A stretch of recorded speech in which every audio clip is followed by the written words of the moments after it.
The role of religion has changed dramatically in the United States of America in the last 50 years.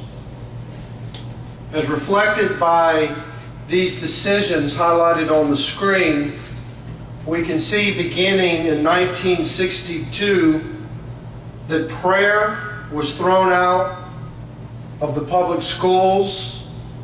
Shortly thereafter, the Bible was thrown out of public schools. The Ten Commandments were thrown out of public schools. Not even a single minute of silent prayer or meditation can take place in a public school. The Creator of the universe can no longer be recognized as such and has been demoted to mythological status. As a corollary, or as a reciprocal to this, the theory of evolution has received a higher recognition than any theory which has ever been advanced in any court of law anywhere. It must be taught as undeniable, absolute fact. No cross-examination or contrary evidence can even be suggested. And if you do, you are subject to fines and punishment, as demonstrated in one federal case, which resulted in $1 million fine against a school district who had proposed to introduce the theory of intelligent design. For those of you the least bit comfortable or feel good about some of these decisions, let me introduce the logical extensions, the inevitable extensions which emanate from these cases: the disenfranchisement of all schools, public or private, teaching religion, an absolute prohibition of religious indoctrination of any nature, anywhere, to all minors, the end of religious broadcasting, and eventually governmental control of church administration and the content of religious instruction. At the core of these logical extensions is a very simple argument. If minors need protection from religion or from God anywhere, they need it everywhere.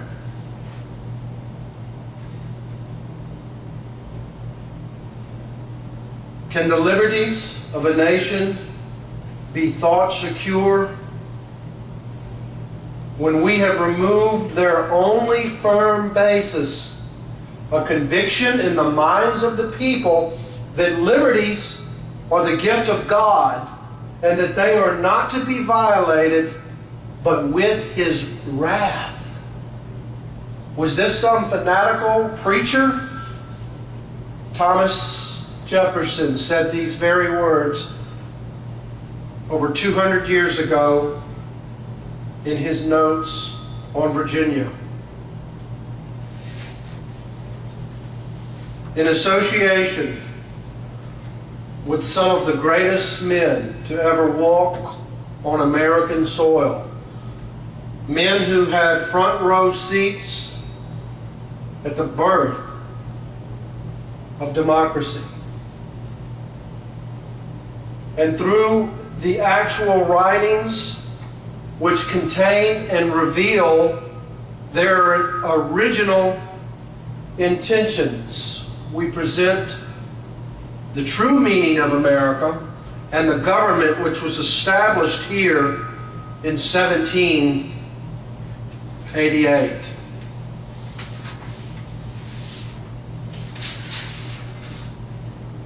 We go back now to a period I refer to as the beginning of the end of the Dark Age. And I will argue the Dark Ages did not end officially until the Declaration of Independence was signed and ratified in the United States. But now we're back at the year 1516. We're in Western Europe, where our ancestors were living and residing and living in a period known as the Dark Ages. A period marked by ignorance and superstition, where powerful political and religious leaders ruled the people like tyrants. Well, during this time, a man by the name of Erasmus wrote this Greek New Testament, where he reconstructed, using principles of consistency and democracy, gathering together all available ancient Greek manuscripts at his disposal and comparing them one to another. He inferred and deduced what was the most likely original text of the New Testament and presented it in the original Greek language in this work by Erasmus, published in 1516. He was the first scholar to seek out ancient Greek manuscripts and compare them, looking for consistency or consensus among the manuscripts. This weight of the evidence approach became so highly respected. His work came to be regarded as the received text, or the textus receptus. But even more importantly, perhaps, his methodology and his enthusiasm for learning led to appreciation and reconstruction of all types of literature, and inspired confidence and faith, not only in the written word, but in the people to understand. A colleague of his was named Martin Luther.